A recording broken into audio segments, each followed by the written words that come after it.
Ben Carson getting buzzed for blasting our budget mess, the presidential candidate hitting on what we've been saying on this network for years, that both parties are to blame. I got to tell you, it's been both Democrats and Republicans who have been blowing up the budget and destroying the future for our young people. You know, we hear about the national debt, $18.5 to $19 trillion. I mean, we can say those numbers, but do we understand what they mean? To Tea Party Patriots co-founder Mark Meckler on whether or not Republicans could be doing more to fix this problem. Why'd you start laughing? Because it goes without saying, look, the whole Tea Party movement is founded on the idea that both Republicans and Democrats have been out of control fiscally, literally for decades. The movement really started during the Bush administration with the TARP bailout, fiscally out of control. The country's been fiscally out of control ever since, and both parties are definitely to blame. Carson is speaking to the masses here. He is speaking to the masses, but there's something to be said for the establishment in D.C., which I think the Tea Party probably put a dent in it initially. And, you know, they were on the run for a while, but after this midterm election, when the same people kept the same leadership positions, we haven't seen much change out of Washington, D.C. from either side of the aisle. No, I agree with you, but in our country, change bubbles from the bottom up, and that's what you're seeing. Look at the candidates that are leading here in this presidential election.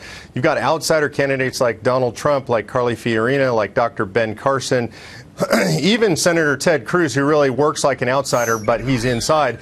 These folks are pushing back against the Washington cartel, and I think that's the grassroots speaking loud and clear. You know, one thing I do say, though, Mark, ultimately, and listen, I say pox on both houses, but I think ultimately the American public has some of this, has to bear some of this problem, because we always say throw the bums out except our bum. You know, the return rate for the incumbents is mind-boggling, just mind-boggling, and yet we all hate Congress. We all hate D.C., and that gets to the heart of the matter. What are we willing to give up as citizens? Could someone actually run a campaign and say, hey, I want to be your senator, and I'm going to bring home less pork?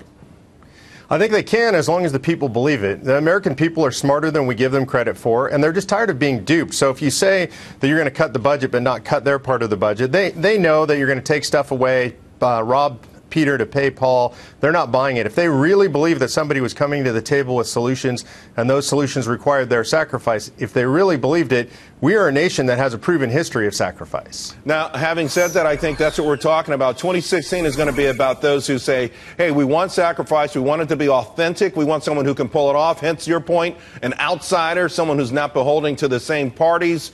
Or the other part of the argument, or the other part of the election will be, hey, you're going to get more goodies under me.